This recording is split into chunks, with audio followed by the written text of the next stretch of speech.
Yes, Kenya. Tamu sana, yes. William Ruto was in Kirinyaga County today, and he shocked very many Kenyans when he said that the high cost of living Kenyans are currently experiencing is because of Raila Odinga.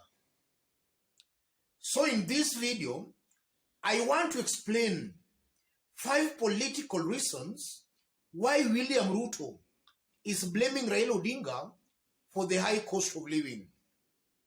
Before we do that, in case you missed William Ruto's remarks, listen to this.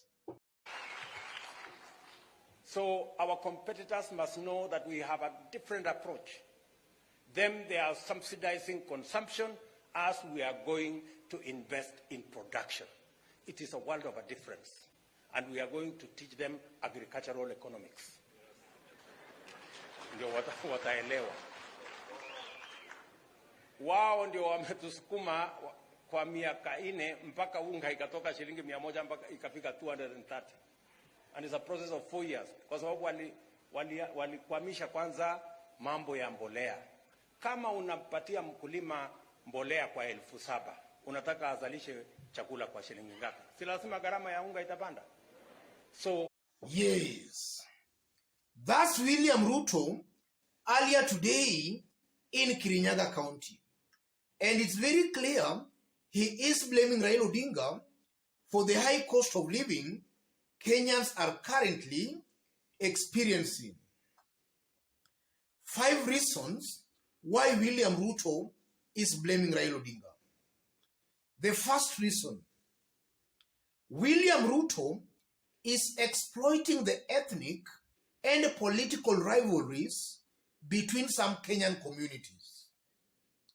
And that's how William Ruto campaigned for the presidency. When he was campaigning, he was saying, wale watu wa kurusha mawe, wale watu wa kung'oa reli.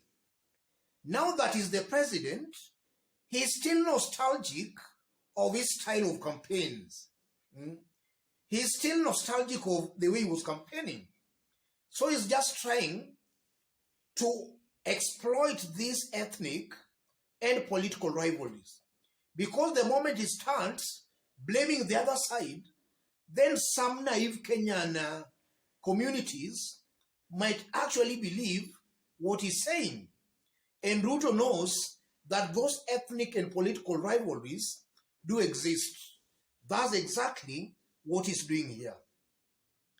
The second reason, William Ruto's brand and style of politics is largely based on excuses and finding scapegoats. That's largely how William Ruto's politics is based. If you follow William Ruto keenly and very carefully, he will always be finding people to blame. When he was campaigning for the presidency, he was blaming the handshake between Raila and Uhuru Kenyatta. And he's saying that the handshake stopped the Big Four. And now immediately was sworn in as the president, he was blaming Uhuru Kenyatta that they inherited an empty treasury. So William Ruto largely, his brand of politics is purely based on excuses and finding scapegoats. And that's why he's just using Raila Odinga as an scapegoat here. The third reason, William Ruto is desperate and scared. And he's desperate and scared because he doesn't have a solution to what Kenyans are currently experiencing. He just doesn't know on how he can stop it. Yes. What is currently happening, I know for a fact, William Ruto does not have a formula on making sure he lowers the cost of living. So he's talking the way he's talking to give Kenyans some false hopes that he has a solution. But the truth of the matter here, he doesn't have a solution. and that's why he's panicking and he's afraid. And the only way maybe to cheat Kenyans that he has the solution is to find somebody to blame.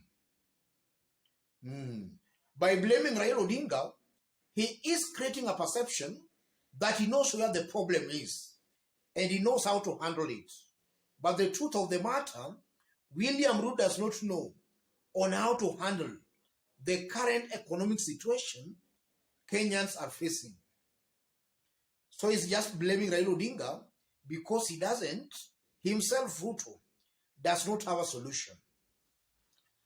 And then the fourth reason, I'm seeing a William Ruto who must invoke, or rather evoke, Raila's name to be politically relevant. Without Raila Odinga, William Ruto is just irrelevant. Yes, Ruto has to mention Raila Odinga for him to be relevant. And on top of that, I'm also seeing a William Ruto whose politics is just confrontational. Without confrontational politics, Ruto knows that Kenyans will not listen to him. He must create some imaginary enemies and start fighting those imaginary enemies. Right now, Ruto is the president. Nothing stops him from lowering the cost of living. He has numbers in the National Assembly and in the Senate. He can pass any law that will just make sure the cost of living comes down. He has no excuse now. But because William Ruto, his politics is based on rivalries, creating imaginary enemies, and then he starts fighting those imaginary enemies. So here, he is just using Raila Odinga as his imaginary enemy. And he's doing that for him to be listened to.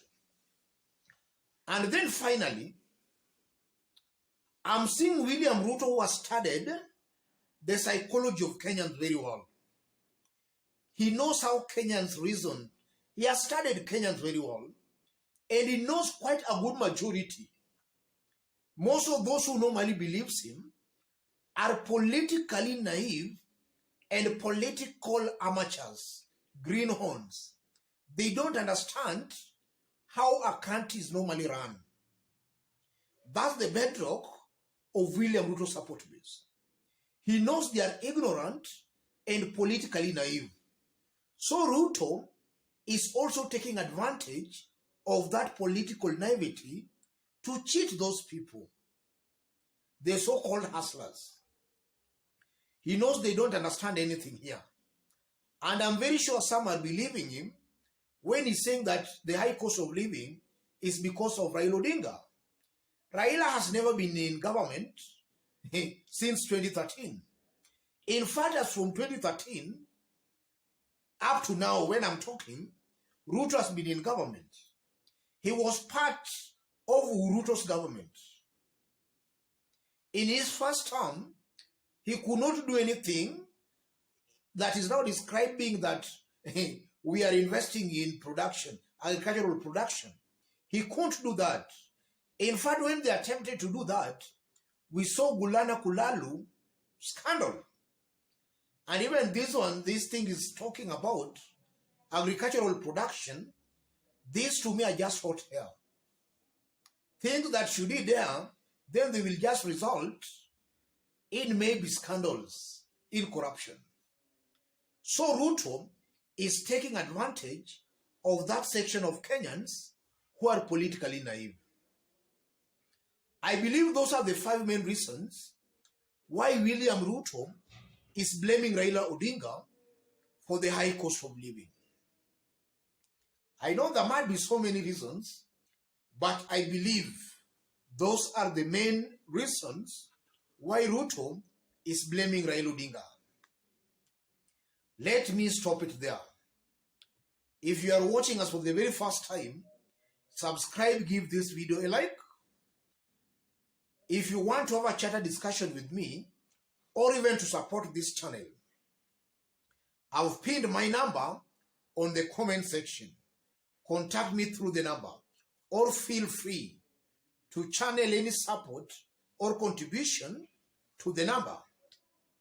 Let's meet in our next analysis. Thank you.